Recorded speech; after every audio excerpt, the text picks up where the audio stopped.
சென்னையில் வாகனங்களில் ஸ்டிக்கர் ஒட்டப்படுவது தொடர்பாக போலீசார் முக்கிய முடிவை எடுத்துள்ளனர். வாகனங்களில் ஸ்டிக்கர் ஒட்டுவது தொடர்பாக காவல் என ஒட்டப்பட்டுள்ள வாகனங்களை மட்டும் வியாழக்கிழமை சோதனை செய்யவிருப்பதாக சென்னை மாநகர காவல்துறை தெரிவித்துள்ளது. மோட்டார் வாகன சட்டப்பிரிவுகள் 177 மற்றும் 198 படி வாகனங்களில் ஒட்டப்பட்டுள்ள பல்வேறு ஸ்டிக்கர்களை அகற்ற வேண்டும் என சென்னை மாநகர போக்குவரத்து காவல்துறை உத்தரவிட்டிருந்தது. வியாழக்கிழமை முதல் வாகனங்கள் ஆய்வு செய்யப்பட்டு ஸ்டிக்கர்கள் அகற்றப்படும் எனவும் தெரிவித்திருந்தது.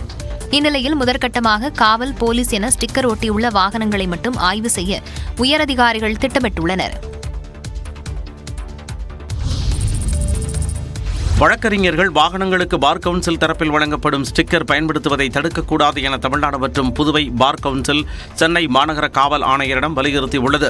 சொந்த வாகனங்களில் ஊடகம், காவல்துறை, நீதித்துறை, வழக்கறிஞர் என ஸ்டிக்கர் ஒட்டினால் மோட்டார் வாகன சட்டத்தின் 198வது பிரிவின் கீழ் நடவடிக்கை எடுக்கப்படும் என சென்னை போக்குவரத்து காவல்துறை தெரிவித்திருந்தது. இந்த அறிவிப்பில் வழக்கறிஞர்கள் பற்றிய குறிப்பை திரும்ப பெற வேண்டும் என்று சென்னை உயர்நீதிமன்ற வழக்கறிஞர்கள் சங்கம் ஏற்கனவே கேட்டுக் கொண்டிருந்தது. இந்த நிலையில் தமிழ்நாடு புதுவை பார் கவுன்சில் தலைவர் PS அமல்ராஜ் சென்னை மாநகர காவல் ஆணையருக்கு கடிதம் எழுதியுள்ளார்.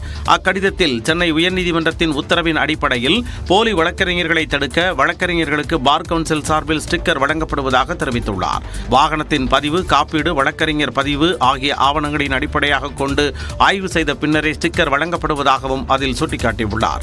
மேலும் காவல்துறை வெளியிட்டுள்ள சுற்றறிக்கையில் குறிப்பிட்டுள்ள மோட்டார் வாகன சட்ட பிரிவுகள் 177 மற்றும் 198 நம்பர் பிளேட் குறைபாடு தொடர்பானது மட்டுமே என்றும் அந்த விதிகளை பயன்படுத்தி வழக்கறிஞர்கள் ஸ்டிக்கர் ஒட்டுவதை தடுக்க முடியாது என்றும் தெரிவித்துள்ளார்.